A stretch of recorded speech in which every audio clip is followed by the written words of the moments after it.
भारत के जवाब में पाकिस्तान ने जो टीम अमेरिका भेजी है उसका हाल भी दिखा देते हैं।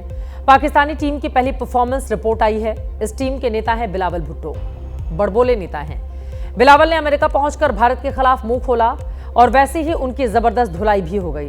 टाइम नहीं लगा। बिलावल पहले ही कूटनीतिक मैच में औंधे मुंह कैसे गिरे हैं, यह रिपोर्ट आपको जरूर देखनी चाहिए।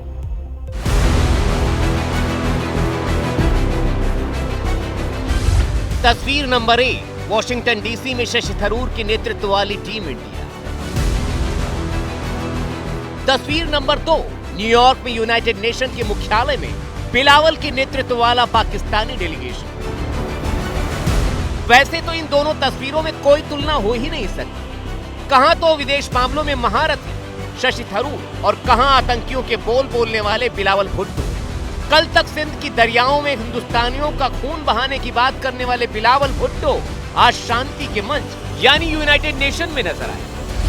आतंक को पनाह देने वाले पाकिस्तानी हुक्मरान को शांति के मंच पर जगह देना ही सवालों में है। इन सवालों को सही साबित करने में बिलावल ने देर भी नहीं लगाई। पहले यूनाइटेड नेशन में बिलावल का विलाप सुनिए। India launched illegal strikes within Pakistan in violation of the UN Charter, in violation of international law.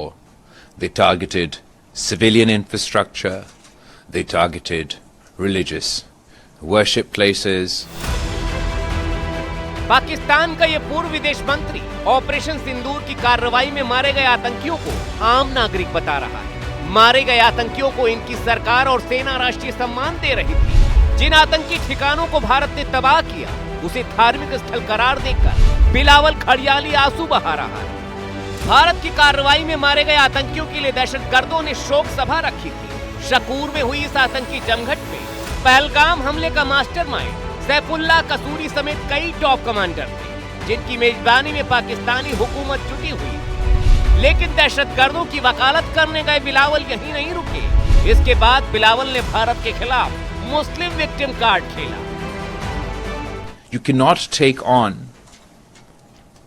terrorism. You cannot combat terrorism if you're going to use it as a political tool. A political tool to demonize the Muslims within your own country, a political tool to demonize the Muslims in Indian-occupied Kashmir, and as a political tool to demonize your neighbor. Bilawal के बयान के बाद सवाल जवाब का दौर शुरू हुआ। वहां मौजूद पत्रकार ने बिलावल को ऑपरेशन सिंदूर की याद दिलाई और मौके पर ही बिलावल के धार्मिक उत्पीड़न के दावे का पोस्टमार्टम कर डाला। Let me start with a statement you made today, saying that the recent terrorist attack in Kashmir is being used as a political tool to demonize Muslims in India. Sir, I have watched the briefings on both sides, and as far as I recall, there were Muslim Indian military officers who were conducting the briefing on the Indian side. ये सुनते ही बिलावल भुट्टो के चेहरे की हवाइयां उड़ गईं। पत्रकार की बात को उन्होंने पूरा भी नहीं होने दिया और पत्रकार की हाँ में हाँ मिलाने लगे। As far as the operation is concerned, you're absolutely right. Bharat ने 6-7 मई को पाकिस्तान के खिलाफ ऑपरेशन सिंदूर लॉन्च किया। देश को ऑपरेशन की जानकारी देने वाली 2 महिला अधिकारियों में कर्नल सोफिया कुरैशी थी। पाकिस्तान में कहां-कहां आतंकी ठिकानों को उड़ाया गया, ये भी कर्नल सोफिया ने ही बताया। धार्मिक कार्ड खेलकर बिलावल भुट्टो भारत के खिलाफ मुसलमानों को खड़ा करने की कोशिश में, लेकिन बिलावल को शायद जानकारी ना हो। पाकिस्तान में जितनी मुस्लिम आबादी है, करीब उतनी ही भारत में भी है। पाकिस्तान में अल्पसंख्यकों के हालात दयनीय हैं और भारत में अल्पसंख्यक सुरक्षित है। भारत की जो 7 डेलीगेशन टीमें दुनिया भर में गई, उनके 59 सदस्यों में से 11 मुसलमान हैं, जो दुनिया भर में पाकिस्तान को बेनकाब कर रहे हैं।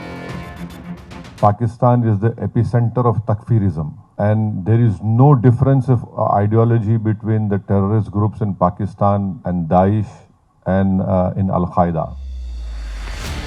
डिप्लोमेसी से लेकर रणनीतिक मोर्चे पर भारत ने पाकिस्तान को लताड़ लगाई है, उससे वो सहमा हुआ है।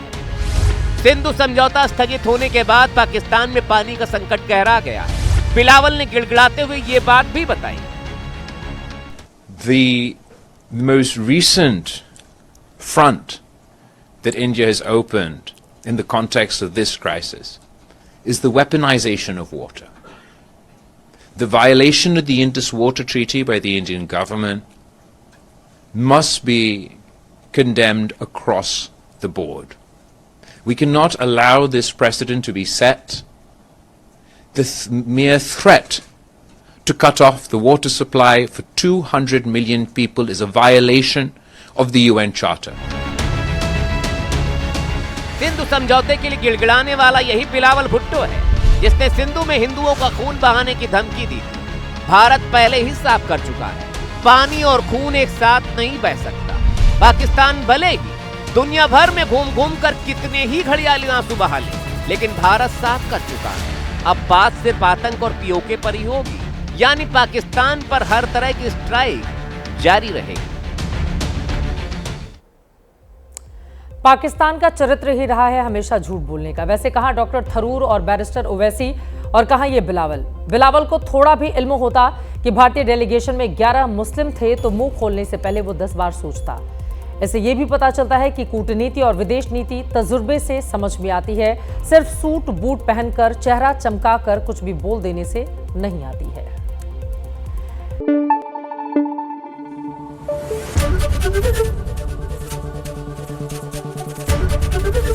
एबीपी न्यूज आपको रखे आगे।